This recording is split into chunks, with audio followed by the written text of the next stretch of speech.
Y'all, welcome to the channel. For those of y'all that are new, thank you so much for clicking on the video. This is something new that I haven't really done a whole lot of here on Flatlander. And that's because I just haven't, I don't really care too much. I do a lot of testing of products and stuff like that, but that's for my own benefit. I want to know what works for me and what I like and all this. But I had a company reach out to me, Tooth of the Arrow Broadheads, here in, I can't remember where they're from. Oh, they're from Texas. So Tooth of the Arrow Broadhead, made in USA company. All of the steel is sourced from here. And they reached out and said, hey, we would like for you to test our Broadhead. We would like for you to give us a review, your honest opinion. And basically I told them, I said, absolutely. But I'm going to tell you guys, I am absolutely going to try to destroy these broadheads. And if I like them, then I will continue to use them during elk season. And that's after I've already purchased iron will broadheads, 6 of them. You guys know the cost of what those suckers are. And I'm invested in over 220 bucks on a set of 6 of iron will.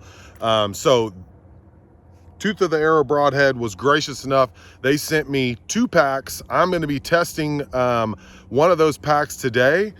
Just so you know what we're going to be testing. First, I've had a lot of people talk about this, and especially in the whitetail community. A lot of guys are like, oh, if you just know where to shoot, you wouldn't have to worry about that shoulder. You guys, we're hunting animals that we can't control, and it's not about us knowing where. We know where to shoot. You think we intentionally want to try to hit a shoulder? No, heck no. We want to try to put that animal down as fast as possible. But if something were to happen and you hit the shoulder, why would you not want your arrow set up to be prepared to break through that shoulder and enter into the lungs, rather than running off with a wounded animal and your arrow stuck in the side of some animal, and just because it moved, nothing out of, everything was out of your control, right? Why don't you want something that can shoot through both shoulders? So that's what I am in search of. So just for everybody out there, this is a shoulder bone from a bull elk, okay? No bullshit. I'm a 6'4" dude. My hands are pretty good size. I mean, this is a frozen, it's frozen, y'all, okay? I'm gonna tear it out of the package right now so we can get a look at it. I'm gonna be trying to shoot through this, and not only through this, I'm gonna choose the thickest part up here and try to get these arrows through here just to see what happens, okay? First, I'm gonna try right here in the blade, and then I'm gonna try to hit the spine. I mean, I'm gonna try to punch through this sucker. So that's one of the first criterias that I have. At 20 yards, I'm gonna put 3 arrows through this shoulder blade and see what happens to it. And then from there, I think I'm gonna do a deflecting shot. So I'm gonna hit it from an angle. And then I'll talk about the tuning aspect of it. I wanna know what a broadhead's gonna do whenever I just screw it onto my arrow and I don't knock tune it at all. I wanna know if this thing's just gonna fly perfect or if I'm gonna have to do some tuning on it, okay? And then the next thing is I'm gonna shoot it at long distance, 65, 75, maybe even 100 yards, depending on how they're flying. Yeah, let's get into it. Let's get this thing mounted up on the target. All right, I'm just gonna stand it up right here and just try to get it to stay there to where I can get a few arrows into it. It's even got a little meat left on it. We're gonna step back and start firing away at this thing. I don't typically like to destroy my elk shoulders. I like to make bone broth out of them, but for the sake of bow hunting science, we're gonna try to punch through that dude. All right, we got the bone all set up over there. Just so you guys know, the equipment that I'm using here, this is a Hoyt Venom 33. It is, it's an 80-pound bow, and I'm shooting a total of 595 grains. It's real close to 600 grain total. These are the Axis 5mm and they're 200 and 260s is what these are. I've been practicing and trying out these Grim Reapers. So I'm just gonna take the Grim Reaper, which shoots amazing.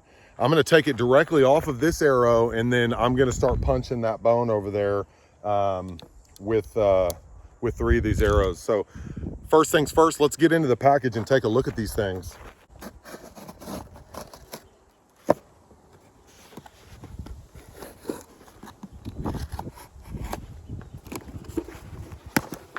Oh man.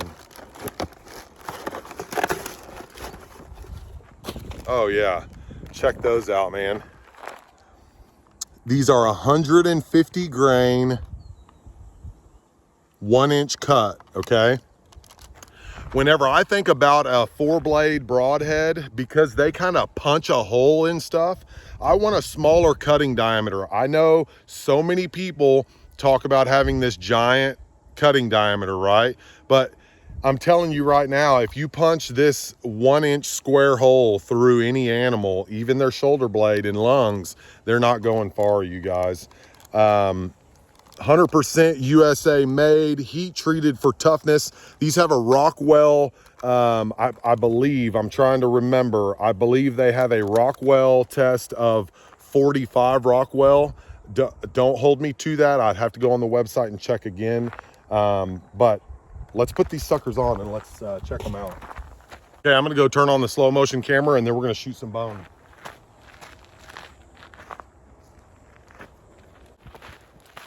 All right, let's see what these broadheads have to offer.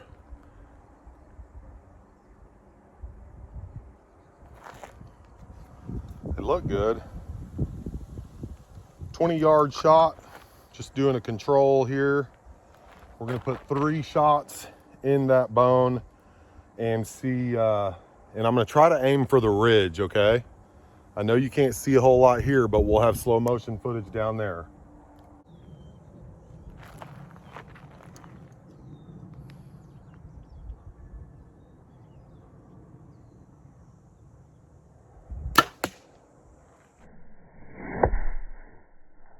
Sent that one right through kind of the thickest spot of the bone, so we'll see what happens. Shot number 2, I'm gonna put it, I'm gonna try to put it right on that ridge, the real thick part.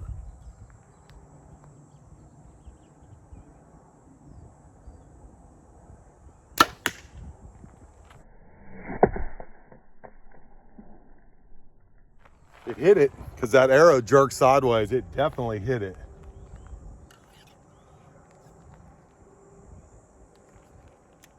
Okay, now up in the shoulder blade, like up in the top of it.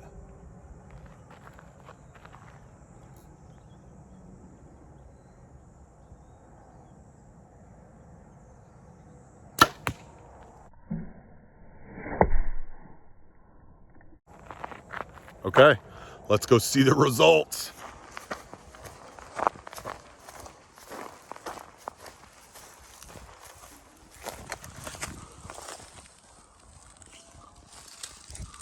I mean, it blew a chunk out of that one. You can see where just the blade nicked it right there. But let's look at the penetration here, okay? These are 29-inch arrows. I've got about half of it sticking out. And that's even going through this super dense foam right here. The shot back here on the back, I mean, super thick where that went through. That bone's got to be this thick right here. So let me pull this thing off of here and we'll see what it did on the backside.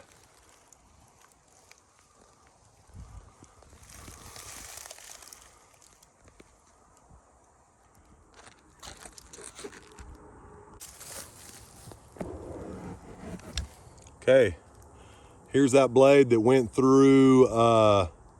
Oh yeah, look, a little bit of deflection. I don't know if you can see that in the camera or not. Little bit of deflection right there on that edge. That's the edge that hit that bone. You can barely see it, okay? Okay. Next one, we're actually probably gonna have to pull these out kind of at the same time.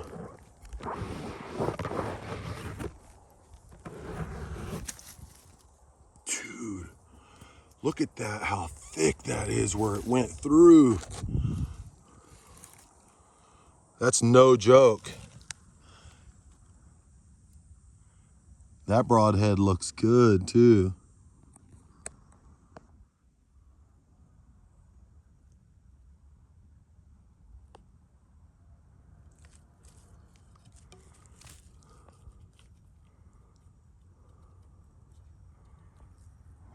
There we go. I have to take them off to get it through this bone.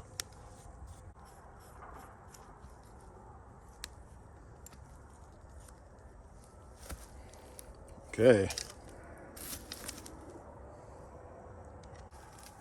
All right, I feel like I could easily reuse those broadheads. So you can see right there the damage that it did there. It still hit that bone and deflected, which is okay with me. I mean, it's better than just sticking in the shoulder, right, and not going anywhere. And then look at the size of the holes that this thing is making in this shoulder blade. I mean, it actually punched through like a bigger hole than what the broadhead actually made. I mean, look at that. You see this through there? Oh yeah. Same thing with this one up front.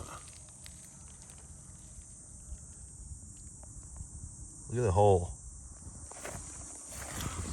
Set that shoulder back up. I'm gonna try to pop it right here through this, and then I threw a deer antler up here. Maybe I can try to hit it dead on. See what happens. Okay, round two. This is what we're gonna do this time. I'm gonna try to hit one in the thickest part of the bone. I'm gonna try to put one in the antler that I have down there. And then I'm gonna try to put one at a quartering shot at 20 yards. See if I can hit that knuckle.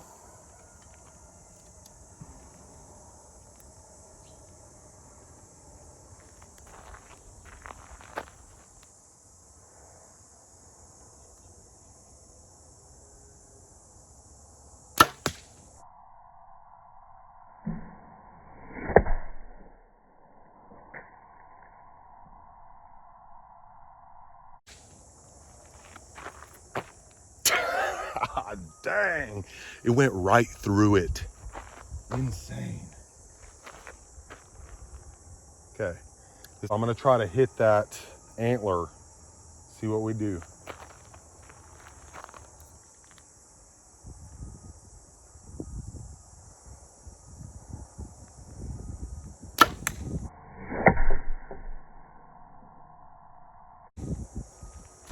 It hit it, but I think it just glanced it. Anyways, I'm gonna try I'm gonna try to shoot like a quartering shot. So let's come right over here, get a good angle on this, thing.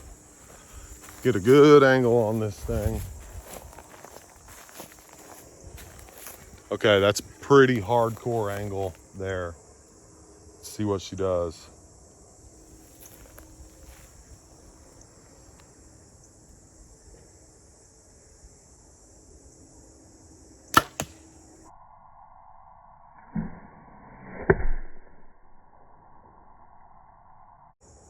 They're doing pretty good. Let's go check it out. It wouldn't have glanced off of that. I just barely hit that. I'm gonna redo this shot. I was trying to hit it right in that web right there. I'm gonna stand back and shoot this antler real quick. See if I can't get a connect on it. Oh, wait. So, we've seen our first damage. Okay, see that? It's trying to not focus.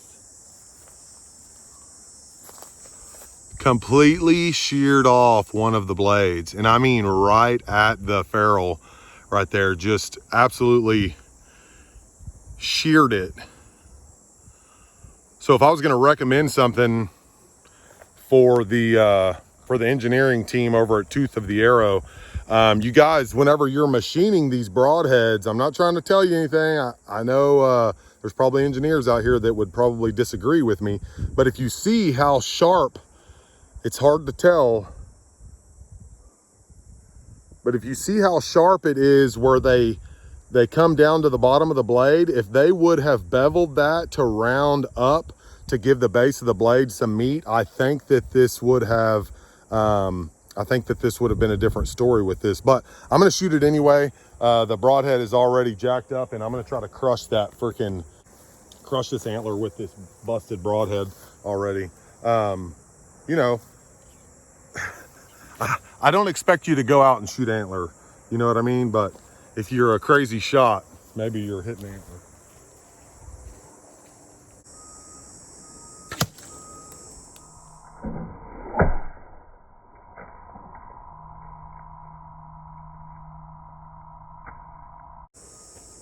Let's see what that did to it.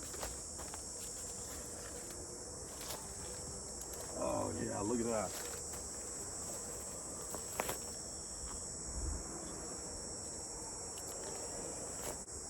Let's see what the head looks like. Okay, we didn't shear any more blades. That thing still shot right through it. I hit it a little more square that time. Let's take a look at these other shots. The quartering shot just absolutely blew through this thing. It was like it wasn't even sitting here. And the penetration was really good. Okay. Oh my gosh. This other shot that went through this thick spot.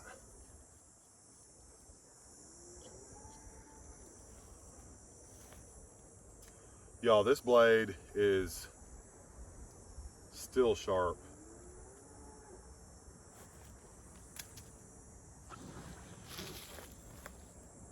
Okay, we lost another blade here.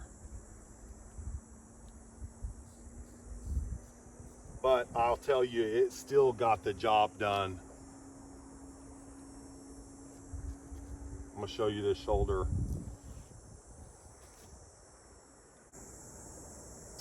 Yeah, the machining on this needs to be a little bit different because I actually think the way they machined these broadheads, it actually ended up, I mean, this is over 1.25 inches thick to the back side of this. Oop, it's getting all slimy, it's starting to get hot now. Can you see the hole?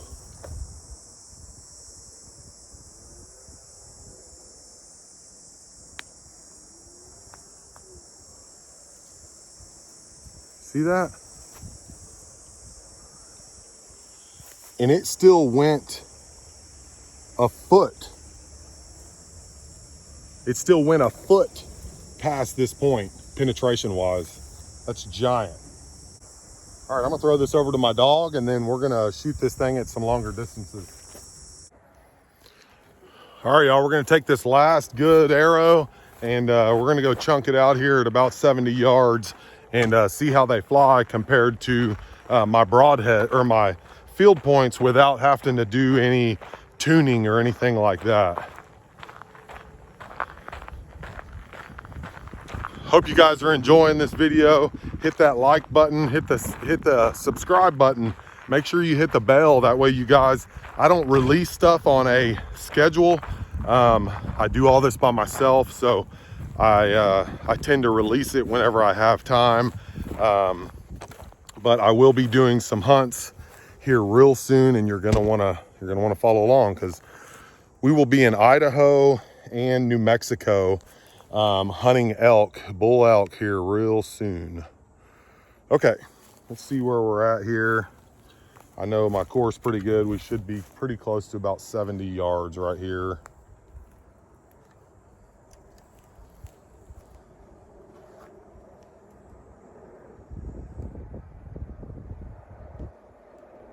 .2. See how the tunability is on these.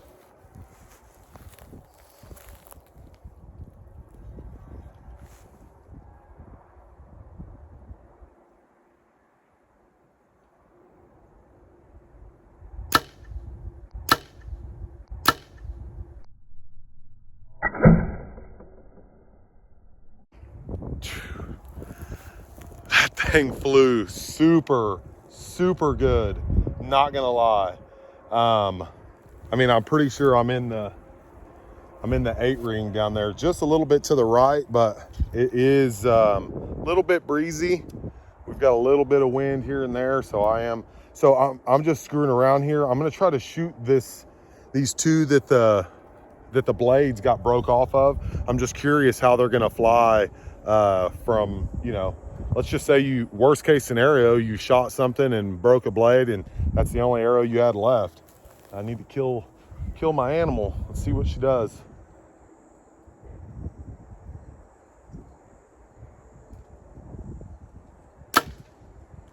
I mean, it's accurate.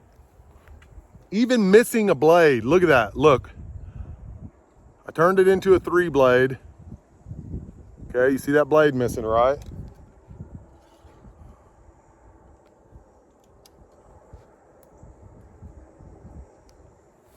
"70 yards.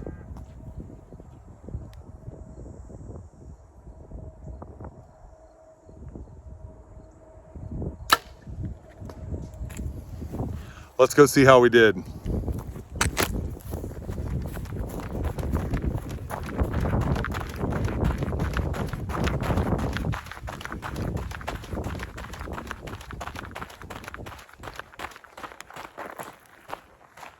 Did I miss that one? I think I missed that one.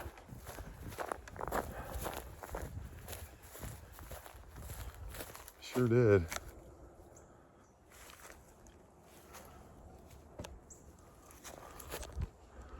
So I got 2 in the target, and one of them I must have pulled it just a little bit. I can actually see I just missed the target a little bit high, which makes sense. Let's see.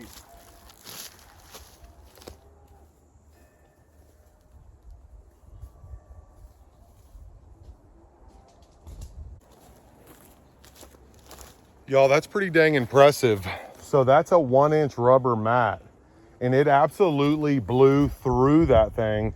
And I can't find my arrow over here on the other side. I've only hit this thing a couple times with broadheads out to like 100 yards. With an iron wheel, 150 grain iron wheel is the only thing that I've been able to like miss the target at 100 and it go through that rubber and be laying on the other side. I've missed the target before with like a field point and they just stick in the rubber. They don't go anywhere. But these 2 broadheads have passed through this, they've absolutely passed through this rubber. I said 1 inch, it's more like 3/4, but it is, I mean, this stuff is super dense. My arrow's back there somewhere. Y'all, that's the end of this little testing session. I want to thank everybody for watching it all the way through. I want to thank Tooth of the Arrow Broadheads for sending me these awesome broadheads. So my conclusion, y'all, for this broadhead here, I'm going to rate it out of 10 from 1 through 10, 10 being the best score that they can get. I'm going to give them a 7.5. I think they're real close to an 8. I think there's some change that could happen on the broadhead to make it better and stronger and not have those failure points of busting the blades off.